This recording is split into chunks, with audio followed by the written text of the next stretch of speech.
Selamat malam Ultimates. Kembali lagi bersama saya Emmanuel Lang dan saya Galang Rofiul di acara Meja Redaksi, menyajikan berita aktual dan terpercaya.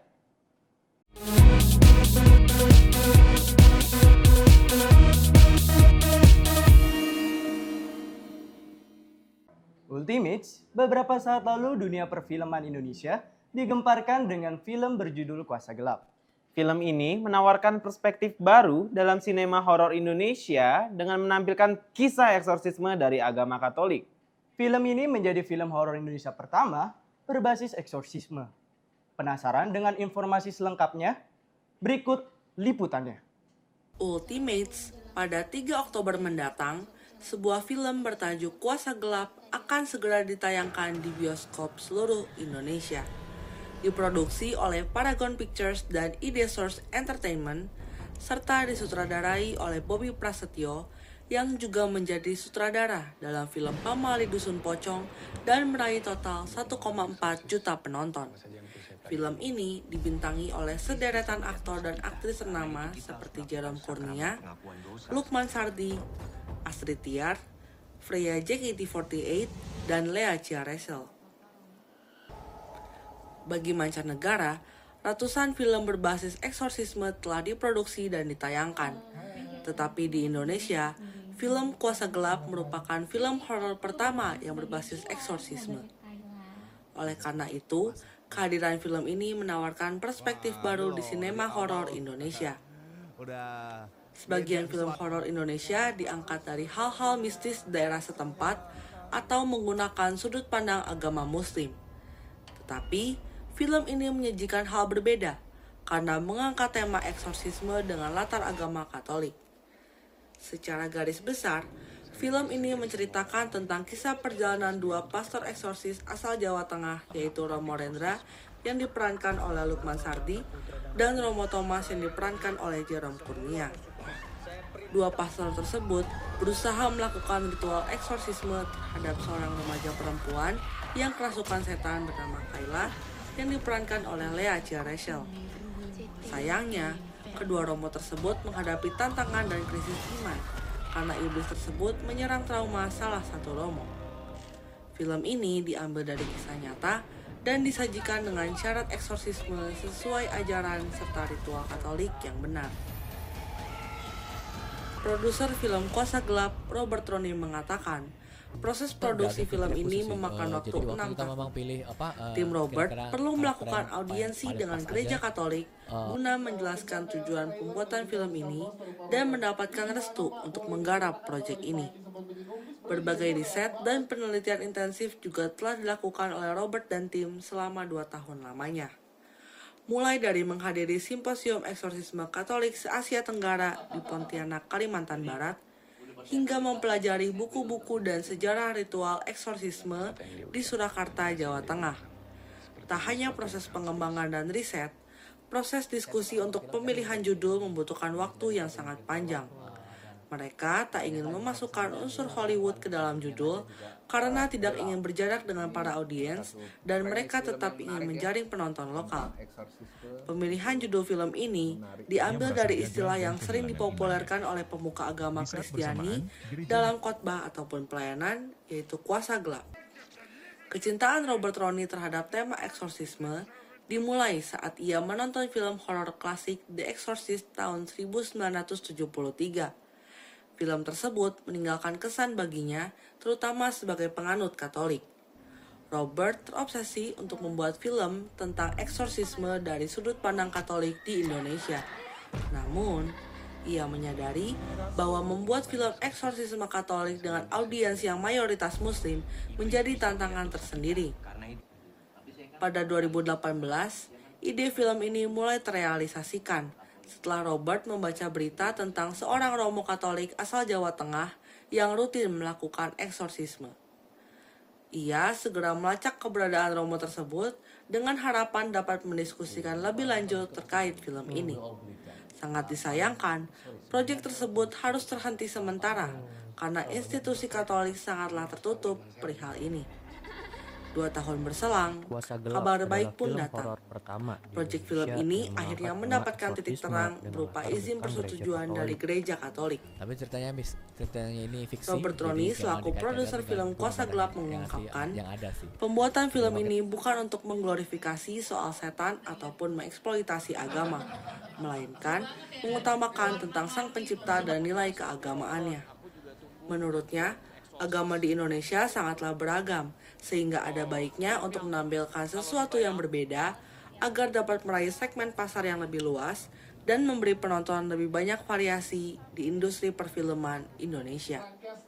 Angelina Senjaya, Alia Geraldine melaporkan untuk UMN TV. Wah Galang, seru sekali ya sepertinya film Kuasa Gelap ini. Benar sekali ya, Lang. Perspektif baru yang ditawarkan dari film ini tentunya akan membuat penonton merasa penasaran dengan filmnya. Beralih ke berita selanjutnya, akhirnya rangkaian kegiatan Maxima tahun ini sudah mencapai puncaknya. Malam Puncak Maxima 2024 ini tidak kalah seru dengan tahun-tahun sebelumnya, dengan menghadirkan penampilan istimewa dari The Overtones. Bagaimana ya keseruannya? Mari kita simak liputannya. Ultimates, Malam Puncak Maxima UMN 2024 kali ini menghadirkan salah satu musisi ternama di tanah air, yaitu di Overtones. Maxima UMN memang selalu menghadirkan musisi-musisi tanah air di acara Malam Puncak setiap tahunnya. Seperti pada tahun-tahun sebelumnya, Maxima UMN sudah pernah menghadirkan Aras Buana dan juga Arsy Widianto. The Overtones sebagai musisi yang lagunya banyak disukai anak muda, membuat Malam Puncak Maxima UMN tahun ini banyak ditunggu-tunggu, baik oleh mahasiswa UMN sendiri maupun mahasiswa di kota Tangerang. Tidak hanya The Overtones saja yang akan tampil, banyak pertunjukan menarik dari UKM di UMN yang akan ditampilkan untuk penonton Malam Puncak Maxima 2024. Dilaksanakan pada Sabtu, 21 September 2024 di lapangan parkir UMN. Panggung Malam Puncak Maxima juga dimeriahkan oleh penampilan dari Ultima Sonora, Teater Katak, JKV, J-Musik, LDNC, Capoeira UMN, dan juga Mufomik. Penampilan dari UKM ini memang sudah menjadi tradisi dari tahun ke tahun di acara Malam Puncak Maxima untuk memperkenalkan dan tentunya menarik para mahasiswa baru untuk mengikuti UKM. Sudah berjarak 4 minggu selama mahasiswa baru memulai perkuliahan, konser Malam Puncak Maxima akan menjadi awalan manis bagi mahasiswa baru saat mereka baru memasuki dunia perkuliahan. Dengan adanya konser Maxima, dunia perkuliahan akan terkesan semakin seru, semakin meriah, dan mahasiswa baru UMN akan merasa nyaman berkuliah di UMN. Lalu bagaimana tanggapan para mahasiswa baru tentang Malam Puncak Maxima tahun ini? Jujur sih kalau buat perasaan seneng sih. Apalagi malam puncak kan ya. Jadi banyaklah acara-acara yang menurut aku bagus banget. Apalagi guest star-nya Go Fortune ya. Mungkin UKM sama jajanannya kali ya. Nah, untuk tahun ini tuh kami mengundang guest star itu The Overtones dan DJ-nya yang sangat menarik ya untuk tahun ini. Dan tidak hanya itu, ada juga bazar untuk meramaikan suasana acara. Begitulah keseruan dan antusias dari penonton Maxima UMN 2024. Sampai bertemu di Maxima UMN di tahun-tahun selanjutnya. Hakam Natal Jawa, Victoria Nadine melaporkan untuk UMN TV. Ultimates, jangan kemana-mana karena kami masih memiliki segudang informasi menarik lainnya sesaat lagi.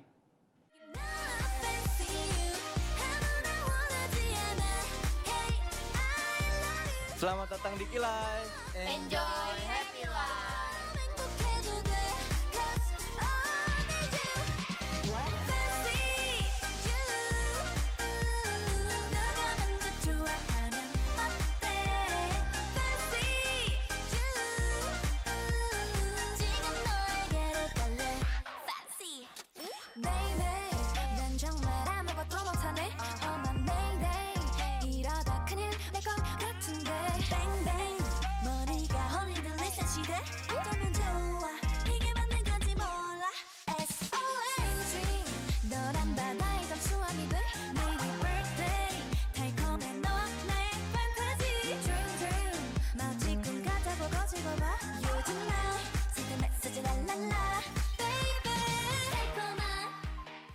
Ultimates, isu memprihatinkan mengenai kesehatan mental datang dari kalangan Gen Z. Meningkatnya tekanan hidup dan dampak tsunami informasi di era digital memicu peningkatan angka bunuh diri di kalangan Gen Z. Lantas, bagaimana hal ini bisa terjadi? Berikut liputannya. Ultimates, di era digital ini, kondisi mental menjadi hal yang sangat diperhatikan khususnya oleh generasi Z.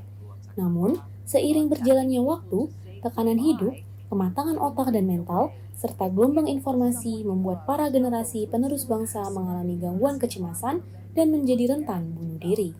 Menurut data dari Organisasi Kesehatan Dunia atau WHO, pada 29 Agustus 2024, tindakan bunuh diri paling banyak terjadi pada penduduk berusia 15-29 tahun. Artinya, penduduk yang melakukan bunuh diri didominasi oleh generasi Z. Kehidupan Gen Z yang berdampingan dengan pesatnya perkembangan teknologi membuat mereka memiliki hak istimewa dalam menjangkau informasi secara cepat dan tidak terbatas. Internet dan media sosial menjadi hal yang sangat dekat dengan Gen Z. Bahkan, mereka disebut sebagai digital native. Namun, hal ini justru memiliki pengaruh dalam perlambatan otak dan mental, sehingga kesehatan mental mereka menjadi terganggu dan akhirnya dapat mengarahkan mereka untuk melakukan aksi bunuh diri. Tentunya, Gen Z menjadi pemeran utama dalam kondisi ini. Lantas, apakah benar perkembangan teknologi membuat Gen Z lebih rentan mengalami kecemasan? Berikut tanggapannya. Iya, saya pernah merasa cemas. Salah satu contohnya waktu itu ada berita megatrust yang memicu tsunami dan saya itu pas waktu itu baru datang ke sini. Ya tentunya saya merasa cemas ya. Dan juga karena kurang tahu cara mengantisipasi hal tersebut. Kalau misal dari saya sih, biasa mungkin kalau misalnya kita langsung percaya dengan berita-berita yang ada di media sosial kan kita nggak tahu itu hoax atau gimana. Nah kalau misalkan itu hoax itu kan bisa membahayakan juga kan entah bagi kitanya atau mungkin bagi orang lain. Pernah kayak pas itu ada informasi soal yang monkeypox ya, itu kayak panik banget sih soalnya takut nanti kayak ada PJJ lagi kan. Soalnya kan pernah zaman Covid, soalnya ngerasa kayak sekarang itu lagi enak-enak banget lah nikmati masa kuliah, masa-masa sama temen. Jadi kayak takut kalau misalnya nanti bakal PJJ lagi gitu. Bunuh diri merupakan sebuah keputusan yang berdasarkan pada suatu pertimbangan dan proses pengambilan keputusan. Tentunya, kemampuan otak seseorang sangat mempengaruhi bagaimana mereka mengambil keputusan. Dilansir dari kompas.id, bagian otak yang berperan dalam pembuatan keputusan logis baru matang ketika seseorang menginjak usia 21-23 tahun dan proses pematangannya akan terus berlangsung hingga usia 25 tahun. Menurut Survei Kesehatan Indonesia atau SKI 2023, prevalensi depresi kelompok umur 15-24 tahun menjadi kelompok umur dengan tingkat depresi tertinggi, yakni sebesar 2%. Selain itu, SKI juga menemukan bahwa 61% anak muda yang depresi selama 1 bulan terakhir memiliki pikiran untuk melakukan aksi bunuh diri. Namun, apakah ada pemicu lain dari maraknya tindakan bunuh diri selain depresi? Berikut merupakan pernyataan dari psikolog Sony Tirta Luzanil. Ya kalau untuk kasus bunuh diri sebenarnya sudah banyak ya, dari sebelum-sebelumnya pun ada.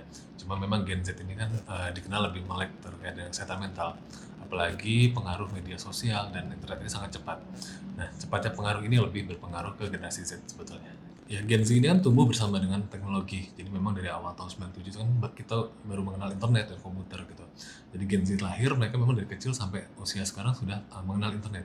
Jadi pembentukan pola pikir dan kepribadiannya pun berdasarkan penggunaan teknologi tadi. Jadi pengaruh media sosial dan juga teknologi ini karena sudah menjadi bagian dari karakter si Gen Z atau orang yang dari Gen Z ini. Jadi terkait dengan kasus depresi atau bunuh diri itu juga karena kesehariannya lebih ke penggunaan teknologi ini. Kalau kita bandingkan dengan generasi sebelumnya gitu, generasi Z ini kan lebih banyak menggunakan media-media sosial seperti ya macam-macam lah platformnya. Dan kadang pola pikir dan juga perilaku ini berdasarkan dari media sosial yang mereka konsumsi. Jadi bijak menggunakan media sosial dan berpikir lebih kritis terkait dengan penerapan di dunia nyata itu yang lebih diperlukan oleh Gen Z karena terkait dengan pengembangan moral dan juga pola pikir di masa depan nanti. Pemikiran dan tindakan untuk melakukan bunuh diri merupakan suatu hal yang harus dicegah. Dalam hal ini, peran orang tua dalam mendidik dan mendampingi tumbuh kembang anak menjadi sangat penting. Orang tua harus menjadi pendengar dan penolong yang baik sehingga dapat menumbuhkan ketangguhan mental pada anak. Tidak hanya itu, lingkungan sekitar seperti lembaga pendidikan dan sosial juga harus ikut serta dalam menjaga kesehatan mental dari setiap individu, terutama generasi Z sebagai generasi penerus bangsa. Irene Suryani Maitri, Michelle Angelina, melaporkan untuk UMN TV. Ultimates memilukan sekali ya isu kesehatan mental yang dihadapi Gen Z. Dengan meningkatnya kecemasan dan resiko bunuh diri, masalah ini tentunya perlu lebih diperhatikan. Masih seputar kabar mengenai generasi muda, menjelang 100 tahun kemerdekaan, pemerintah berambisi mewujudkan Indonesia Emas 2045. Cita-cita ini berada di tangan Gen Z sebagai generasi yang memegang kunci perkembangan Indonesia dalam 2 dekade mendatang. Namun, apakah Gen Z benar-benar siap menyambut Indonesia Emas 2045? Mari kita simak liputannya. Ultimates, tahukah kalian mengenai Indonesia Emas?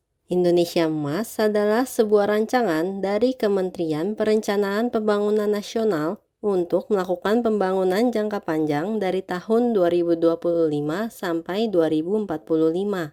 Rencana pembangunan ini dilaksanakan untuk mendukung visi Indonesia menjadi negara yang berdaulat, maju, dan berkelanjutan.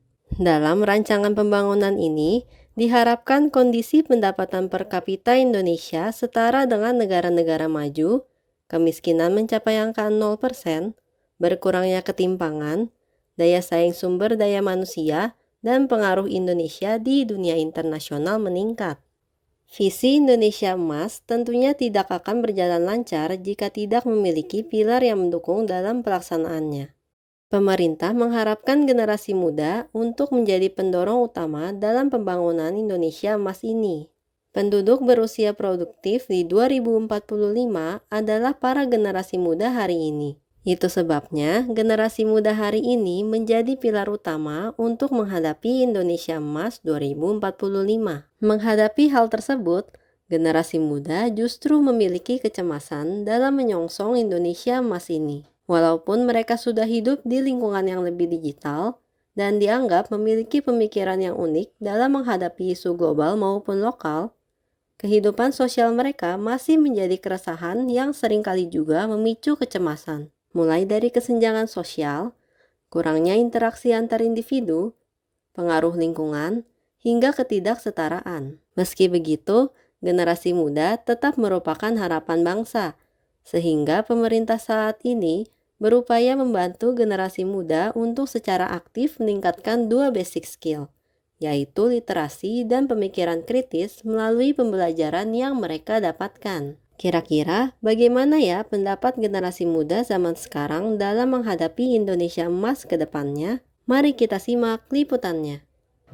Sebenarnya kalau aku bilang ready banget sih mungkin enggak ya. Mungkin enggak fully ready, tapi maybe 50-50 sih. Soalnya mungkin ada yang udah ready juga, ada yang belum.